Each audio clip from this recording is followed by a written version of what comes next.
The ninth day of our British Isles tour was to Edinburgh, the capital of Scotland. Edinburgh is the seat of the Scottish Government, the Scottish Parliament, the highest courts in Scotland, and the Palace of Holyroodhouse, the official residence of the British monarch in Scotland. We left Calton Hotel and Spa in Glasgow at 9:30 a.m. and travelled to Edinburgh. Former Minister and Assembly Speaker Mr. V. Sudharan was part of our tour group. Listening to the experiences shared by him, we travelled from Glasgow to Edinburgh. ഞാൻ ഇവരൊന്ന് കാണാൻ തീരുമാനിച്ചു. കാരണം എന്തൊക്കെയാണ് അവിടുത്തെ സ്ഥിതി നമ്മൾ നേരിട്ടത് കാണാൻ രാത്രിയല്ലേ, അസൗകര്യം വല്ലതുണ്ടോ എന്താണ്. ഞാൻ അവിടെ ചെല്ലുമ്പോൾ ഭയങ്കര സംഘർഷമയമായ ഒരു അന്തരീക്ഷമാണ്. കാരണം അത് സിറ്റി പോലീസ് കമ്മീഷണർ ഈ പഴയ അസംബ്ലി ഹാളിൽ കിടക്കുന്നുണ്ട്.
At the Georgian House, our tour guide boarded the bus. This elegant 18th-century townhouse offers a glimpse into the lives of Georgian Edinburgh's elite. Now owned by the National Trust for Scotland, The perfectly preserved property features a traditional 18th century kitchen with collections of china and silverware as well as paintings by prominent Scottish artists. Very strictly speaking, Edinburgh city centre, the new town, which you would call. So all the houses across that road at the front of us, it's still sort of classed as new town, but this was like a second phase of constructing the city. So the first bit was built up until this road. So this is and that's one of your kind of major arteries through the new town of Edinburgh. So as we go forward, we're going to go up to the right here, and then if you look on the left, you can see a lot of trees and all that. It's a park. So these are private parks. As I mentioned before, that all the residential flats looking over to some sort of greenery are parks, and this is a good example. So residential flats on your right hand side, parks on the left, and then if you would cross the park on the other side, that would be the same, just obviously in kind of mirror image. So these are private parks. These only can be used by the people who owns properties around here, and then you would need to pay like a monthly fee, and then you get an actual key for the park to use it. So it's not open to the public. If you look around you just now, this is a typical residential part of the new town, but because of the high cost of living within the new town, and the reason for that, because this place and the building on your left, that was just built a few years ago, and because of this building, UNESCO actually warned the City of Edinburgh that they can lose their UNESCO status structure. Of the one border of the new town of Edinburgh, and the old town of Edinburgh is on your right hand side. Bridge called Norse Bridge. There's no water underneath. It links the new town and the old town. They did a lot of city reorganization during the 18th century, and they built quite a few bridges within the city. The city was built on hills, just like Rome, and they built a lot of bridges linking those hills together, so basically straighten the roads so you don't need to go up and down and all that. And this bridge is actually continuing within the city and sort of built into the city. Inside is Balmoral Hotel, another grand building. This is 19th century, was built by the railway company. Now it's not related to the railway network as such, but they used to have access from their hotel lobby to the train platforms. And all their clocks are 5 minutes ahead. So if you ever see their clock tower, the clock tower is 5 minutes ahead as well. They done that so people don't miss their trains. But nowadays, obviously, it's just more of a tradition. The hill at the front of you called Calton Hill, and it's a public park. It's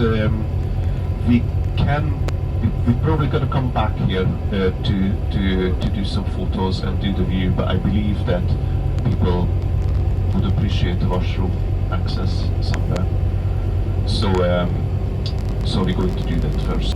The old town of Edinburgh on your right hand side, fantastic view, and you can see Holyrood Palace. Holyrood Palace you can see as well, but basically Holyrood Park is the big hill on your right hand side. Arthur's Seat in the middle. It's quite nice. It's a big hill in the middle of the city, and when you are there, you really can forget that you are in a city. It feels like you are somewhere in the Highlands, on north of Scotland. It's quite unique. And that used to be the royal hunting ground of the royal family, up until about 18th century probably. And we meet back on the bus in like 15 minutes or so. Seemingly it's closed completely. So we have to find an alternative washroom option because the castle is closed. King Charles is staying here right now, and that's why it's closed here. We used the washroom at the palace, which was my original idea, but this is Dynamic Earth, it's a museum, yeah.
You can see the entire city, and also you can see some of the North Sea and the Firth of Forth, which is like a river at the front of Edinburgh.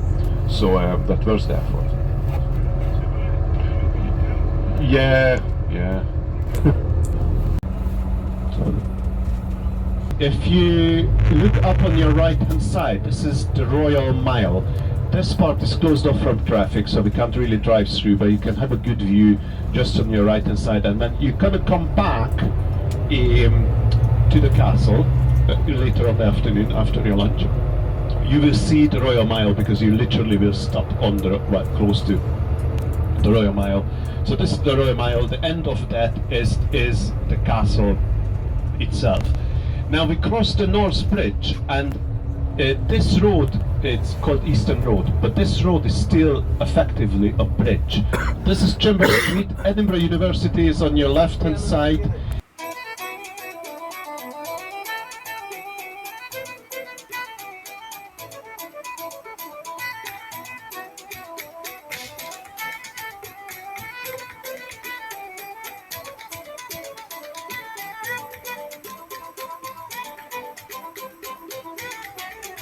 So, National Museum of Scotland is on your left-hand side. It has two wings. This is the older one. This was built at the beginning of the 19th century. It was behind Edinburgh Castle. We'll say goodbye, and then you will head on towards your food restaurant. It's quite high up on the top of Castle Rock, and usually it's very windy and cold or whatever. So when you come back at afternoon, take your jackets for sure, because usually it's much windy. Edinburgh Castle is one of the oldest fortified places in Europe. With a long rich history as a royal residence, military garrison, prison and fortress, it is alive with many exciting tales. When you climb Castle Hill, you will walk in the footsteps of soldiers, kings and queens.